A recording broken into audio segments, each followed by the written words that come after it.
اعوذ باللہ من الشیطان الرجیم، بسم اللہ الرحمن الرحیم۔ چوتھا واجبات نماز میں سے رکوع ہے۔ رکوع اگر آپ کو یاد ہو، میں نے عرض کیا تھا آپ کی خدمت میں کہ 11 واجبات تھے نماز کے، جن میں سے 4.5 جو ہیں وہ رکن ہیں اور 6.5 غیر رکن ہیں۔ یہ آدھا کی وجہ بھی بیان کی تھی آپ کو کہ جو قیام ہے، ایک قیام تکبیرۃ الاحرام کے وقت کا ہے اور ایک قیام متصل برکوع۔ یہ 2 حصے قیام کے جو ہیں وہ رکن میں ہیں، اور الحمد سورہ پڑھنے کے وقت کا قیام اور رکوع کے بعد کا قیام، یہ 2 حصے قیام کے جو ہیں وہ غیر رکن میں ہیں۔ تو قیام آدھا چلا گیا وہاں اور آدھا چلا گیا یہاں، تو اس لیے وہ ہو گئے 4.5 اور یہ ہو گئے 6.5۔ ان 4.5 میں نیت ہے جو آپ پڑھ چکے ہیں، تکبیرۃ الاحرام ہے وہ بھی آپ پڑھ چکے ہیں، اور قراءت جو ہے وہ رکن نہیں ہے۔ تیسری چیز جو رکن ہے وہ ہے رکوع، اور چوتھی چیز جو رکن بنے گی وہ ہیں 2 سجدے، ایک ہی رکعت کے 2 سجدے۔ تو رکوع کہتے ہیں ارکان میں سے ہے، اگر اس کو جان بوجھ کر کم کریں یا زیادہ کریں نماز باطل ہو جائے گی، اور اسی طریقے سے اگر بھولے سے زیادہ کریں تب بھی نماز باطل ہے،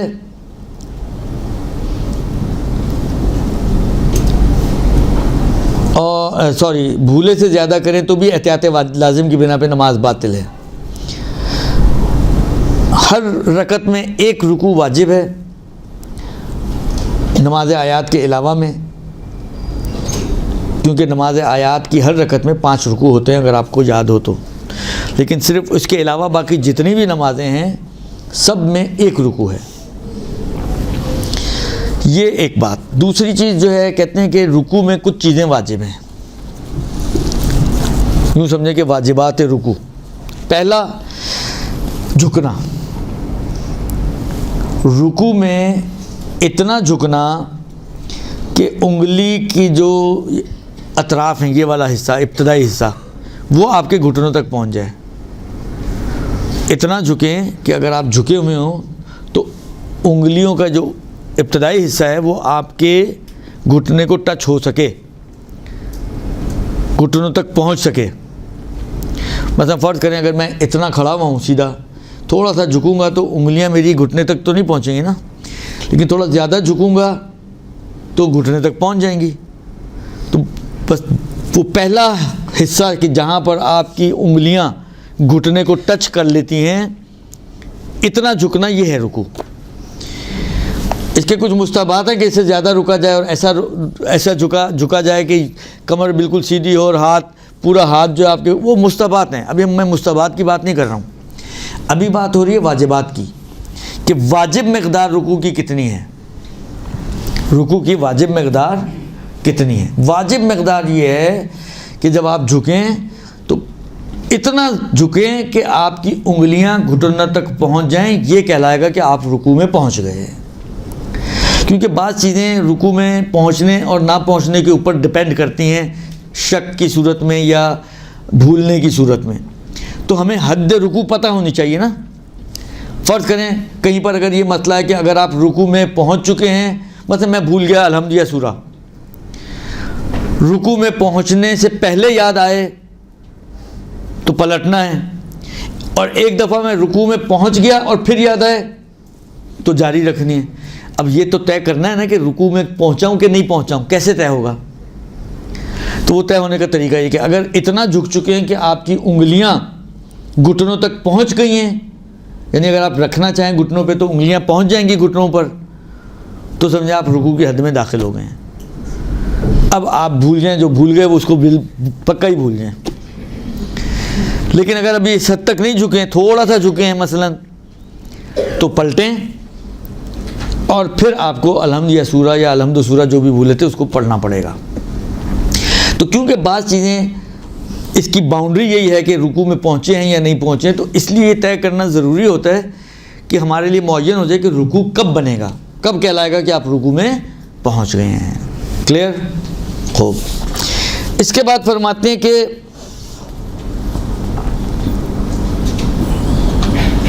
اس سے کمتر اگر آپ جھکیں گے تو وہ رکوع نہیں کہلائے گا۔ اسی طرح عورتوں کے لیے بھی ہے احتیاط کی بنا پر۔ البتہ مردوں کے لیے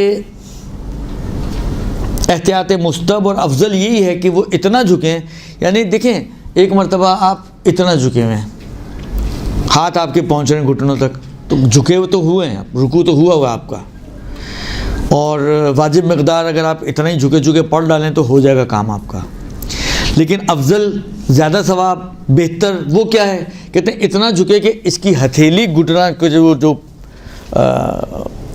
کیپ ہوتا ہے نا اس تک پہنچ جائے آپ مرد کی ہتھیلی، مرد کے لیے اس کی ہتھیلی اس گھٹنے کے کیپ تک پہنچ جائے، یعنی وہ اس کو پکڑ سکے، تو اتنا جھکنا ہو تو ممکن ہے۔ ابھی اتنا جھکے ہوئے تھے، اس تک ہاتھ پہنچانے کے لیے آپ کو اتنا جھکنا پڑے، درست؟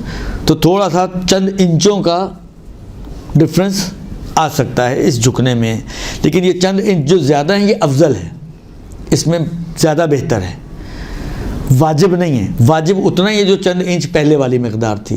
ٹھیک ہے جی؟ ایک سوال ہے، ہاں جی، کیوں مردوں کے لیے وہ کیا جائے؟ دیکھیں کیوں تو اللہ ہی جانتا ہے، وہ اوپر والا۔ اب اس کا جواب تو میں کیا دوں؟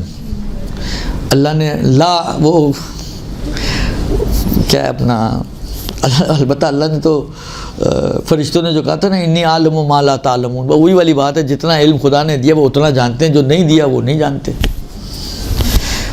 کیوں کے لیے آپ کو تھوڑا سا اجتہاد کی طرف جانا پڑے گا، جا کے مجتہدہ بنے، اور جتنا کیوں کیا کرنا ہے وہاں جا کے آپ دبا کے کریے گا، درست؟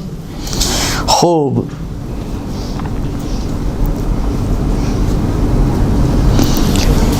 البتہ ممکن ہے مجتہد بننے کے بعد بھی کیوں کیا کا جواب نہ ملے، اس لیے کہ اگر کہیں روایت میں ہوگا ہی نہیں کیوں تو آپ کو کہاں سے پتہ چلے گا؟ وہ تو وہی پتہ چلتا ہے جو روایتوں میں ہوتا ہے، جب نہیں پتہ بتایا ہوگا تو وہ آپ کو بھی نہیں پتہ چلے گا، اگرچہ آپ مجتہدہ بھی بن جائیں تو بہت سے کیوں کے جواب تو آغا سیستانی کے پاس بھی نہیں ہوں گے۔ اس میں میں اور آغا سیستانی ایک ہی لیول پر ہیں کہ بہت سارے کیوں کے جواب ان کے پاس بھی نہیں ہیں اور بہت سارے کیوں کے جواب میرے پاس بھی نہیں ہیں، تو ہم دونوں ایک جیسے ہو گئے اس چیز میں۔ ہاں علم میں وہ بہت آگے ہیں، اس میں کوئی شک نہیں ہے۔ خوب، عرض خدمت یہ ہے کہ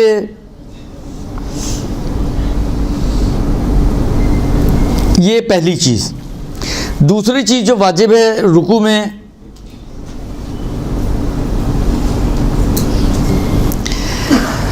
اچھا ایک اب انہوں نے بھی یہیں پہ اس کو پیش کیا، اس لیے میں بھی یہیں پر آپ کو کوشش کر کے سمجھا دوں، اگر سمجھا پایا تو۔ یہ 15 منٹ ہیں، اسی 15 منٹ میں اگر میں سمجھا پایا تو۔ دیکھیں قیام متصل برکوع، یہ بھی ارکان میں سے ایک رکن یہ ہے۔ میں نے کہا نا قیام کا آدھا حصہ رکن ہے، تو ایک وہ قیام جو آپ تکبیرۃ الاحرام کہتے وقت کھڑے ہیں وہ رکن ہے، اور ایک قیام متصل برکوع رکن ہے۔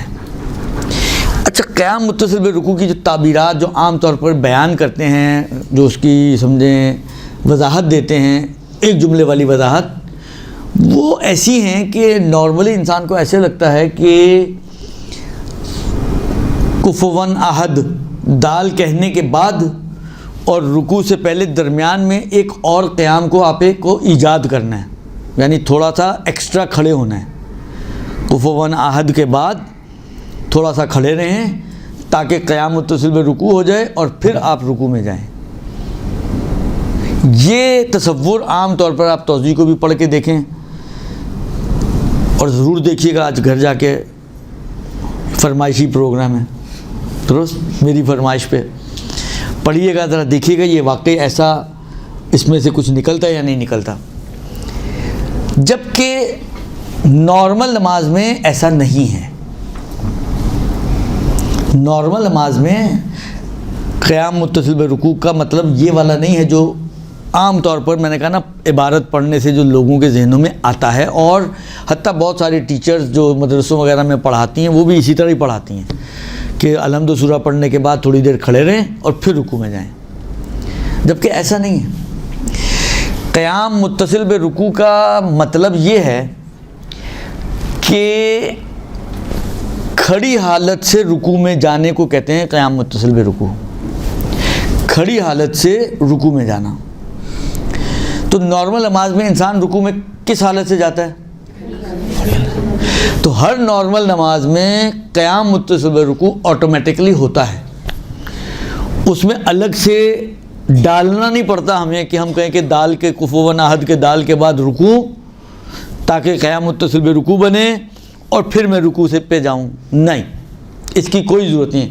کفو احد فوراً رکوع میں چلے جائیں، ٹھیک ہے نماز. اس لیے کہ قیام متصل برکوع کا مطلب یہ ہے کہ رکوع سے قیام سے رکوع میں جائیں اور آپ قیام سے رکوع میں گئی ہیں، بس قیام متصل برکوع آپ کو مل گیا.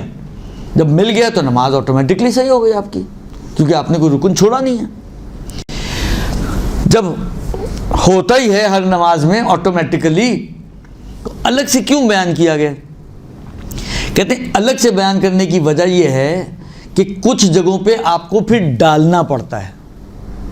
مثلا فرض کریں نماز کا ایک فارمولہ ہے کہ جتنی نماز آپ کھڑے ہو کے پڑھ سکتی ہیں اتنی آپ کو کھڑے ہو کے پڑھنی ہے. جو نہیں کر سکتی اس میں آپ کو بیٹھ کے یا اس کے آلٹرنیٹ کی طرف جانا ہے. درست؟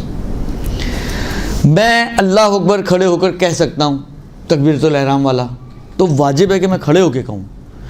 اب الحمد سورہ میں 2 منٹ لگنے، لیکن میں 2 منٹ نہیں کھڑا رہ سکتا، تو ٹھیک ہے بیٹھ جائیں.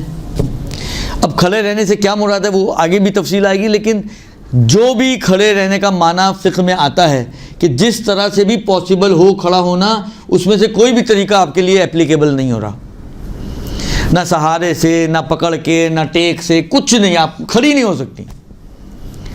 تو اب آپ کی بیٹھنے کی باری آئے گی تو آپ الحمدللہ بیٹھ کے پڑھیں گی. لیکن اگین رکوع میں کتنا ٹائم چاہیے ہوتا ہے؟ مثلا 20 سیکنڈ، اتنا کھڑی ہو سکتی ہیں آپ. تو آپ کو اب رکوع کھڑے ہو کے کرنا ہے. اچھا آپ بیٹھی ہوئی ہیں نا، آپ نے کہا چلو بیٹھی ہوئی ہیں، آپ بیٹھی حالت سے رکوع میں پہنچ گئیں. یہ گڑبڑ ہے. کیوں؟ آپ قیام سے رکوع میں نہیں گئیں. ایک منٹ، آپ قیام سے رکوع میں نہیں گئیں.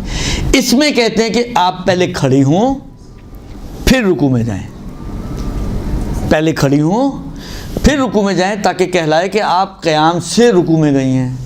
تو ایک قیام متصل برکوع یہاں پر آپ کو نظر آئے گا کہ جہاں پر ہمیں ڈالنا پڑتا ہے قیام، کیونکہ آپ پہلے سے قیام کی حالت میں نہیں تھیں، آپ بیٹھی ہوئی تھیں، تو یہاں آپ کو ڈالنا پڑے گا.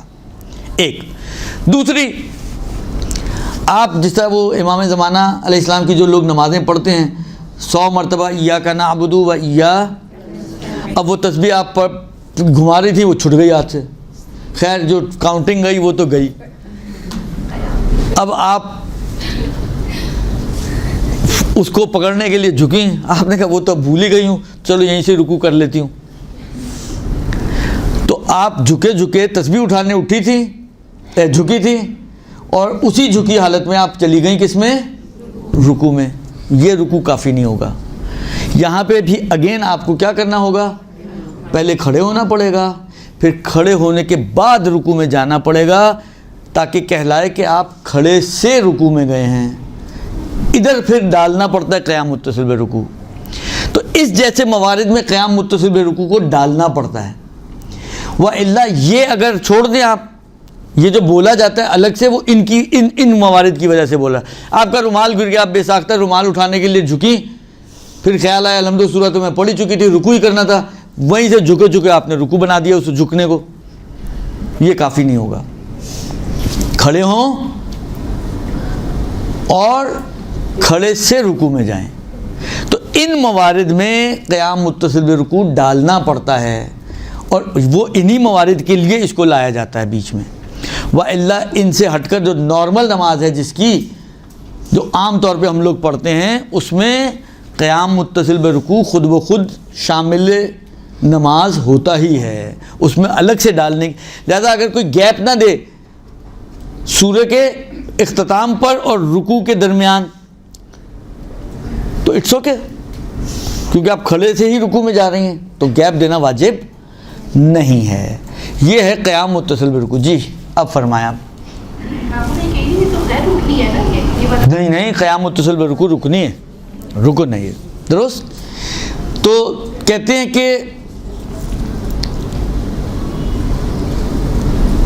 دوسری چیز جو انہوں نے کہا کہتے ہیں وہ یہ قیام متصل برکوع ہے، لہذا اگر کوئی شخص جان بوجھ کر اس کو ترک کر دے گا تو اس کی نماز باطل ہو جائے گی۔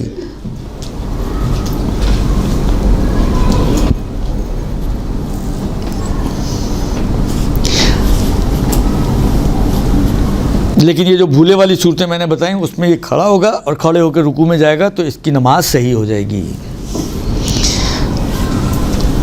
اچھا، یہ ایک بات۔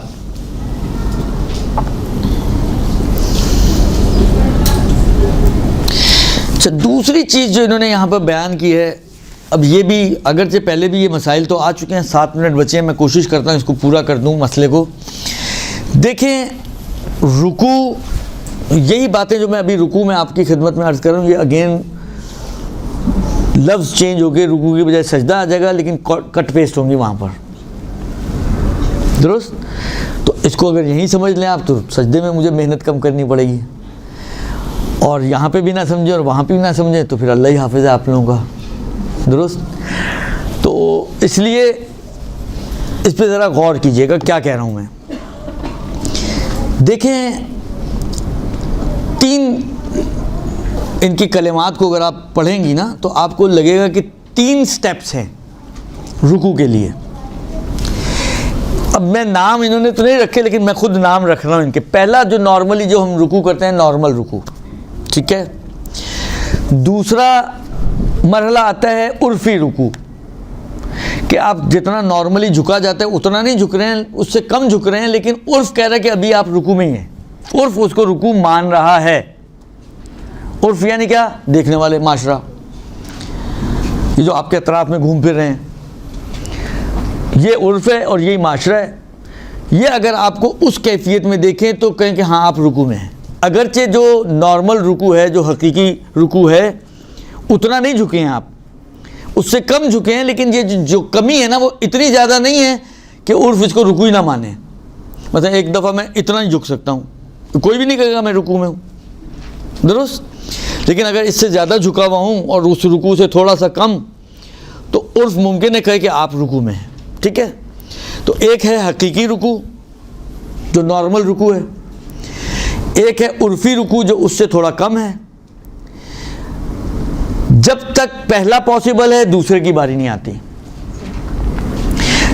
پہلا پاسبل ہی نہ ہو کسی بھی طریقے سے، اتنا آپ جھک ہی نہیں سکتی، تو دوسرے کی باری آئے گی، یعنی عرفی رکوع کی۔ جب تک عرفی رکوع پاسبل ہے تو تیسرے کی باری نہیں آئے گی، تو ابھی بتاتا ہوں وہ کیا ہے۔ لیکن جب یہ دوسرا والی نے اب اتنا، آپ بس بہت زیادہ اگر میکسیمم جھک سکتے ہو تو اتنا، اور اس کو عرف رکوع نہیں مانتا، بالکل سمجھے، تھوڑا سا ہلیاں، درست؟ اس سے زیادہ آپ نہیں جھک سکتی ہیں، مثلا کمر کی پین ہے، کسی ہڈی کی پین ہے، کچھ بھی بالآخر مسئلہ ہے جس کی وجہ سے آپ نہیں ہل سکتی۔ اب باری آئے گی تیسرے سٹیپ کی۔ تیسرا سٹیپ کیا؟ اشارہ، اشارے سے رکوع کرنا۔ حقیقی رکوع جو نارمل رکوع ہے، عرفی رکوع جو اس سے تھوڑا کم ہے۔ جب یہ دونوں پاسبل نہ ہو، یعنی اب جتنا آپ جھک رہی ہیں اس کو عرف بھی رکوع نہیں مان رہا، تو اب باری آ جاتی ہے اشارے کی۔ اشارے میں بھی کہتے ہیں کہ پہلے جو ہے وہ سر سے اشارہ کرے گا، سر میں بھی کالر لگا ہے، اکڑا ہوا ہے سر آپ کا، ہل نہیں رہا، تو پھر وہ اپنی آنکھوں سے اشارہ کرے گا، بند کرے گا رکوع کرنے کی نیت سے اور کھولے گا رکوع سے اٹھنے کی نیت سے۔ تو اشارے میں 2 مرحلے ہیں۔ سر سے اشارہ پہلے مرحلے میں یہ ممکن ہے تو آنکھوں کا اشارہ کافی نہیں ہوگا، جب تک سر سے اشارہ کرنا، مثلا میرا سر کھلے آزاد ہے، کمر میں پرابلم ہے، سر میں تھوڑی ہے، تو سر تو میں ہلا ہی سکتا ہوں، درست؟ تو سر سے اشارہ کروں گا، یعنی رکوع کی نیت سے سر جھکاؤں گا، سبحان ربی الاعلی و عظیم و بحمدہ سمع اللہ لمن حمدہ، سر اٹھا لوں گا رکوع سے اٹھنے کی نیت سے۔ جب یہ بھی پاسبل نہ ہو تو پھر وہ آنکھیں بند کرنا اور کھولنے کی باری آئے گی۔ تو حقیقی رکوع، عرفی رکوع، سر سے اشارہ، آنکھوں سے اشارہ، یہ 4 سٹیپس ہیں رکوع کے، درست؟ اور یہ ساتھ، یعنی یہ چاروں سٹیپس پچھلے سٹیپ کے پاسبل نہ ہونے کی صورت میں ہیں، یا تو پاسبل نہیں ہے یا اتنی زیادہ اس پچھلے سٹیپ میں مشقت شدیدہ ہے کہ جو عام طور پہ قابل برداشت نہیں ہوتی، جس کو ہم فقہی زبان میں کیا کہتے ہیں؟ حرج. حرجی ہو جائے آپ کے لیے جھکنا. درست؟ پس نارمل ممکن ہو تو عرفی کی باری نہیں ہے. جب نارمل کسی بھی طریقے سے ممکن نہ ہو یا حرجی ہو جائے تو عرفی کی باری. عرفی ممکن ہو تو اشارے کی باری نہیں آئے گی، لیکن اگر عرفی ناممکن ہو جائے یا حرجی ہو جائے تو اشارے کی باری آئے گی. اشارے میں بھی پہلے سر کے اشارے کی باری آئے گی، وہ ممکن نہ ہو تو آنکھوں سے اشارے کی باری آئے گی. یہ 4 سٹیپس ہیں کہ جو آپ کو رکوع میں جن پر عمل کرنا ہوتا ہے. درست جی؟ میرا خیال ہے چلیں 2 منٹ پہلے آپ کو چھوڑ دیتے ہیں. صلی اللہ علیہ وسلم.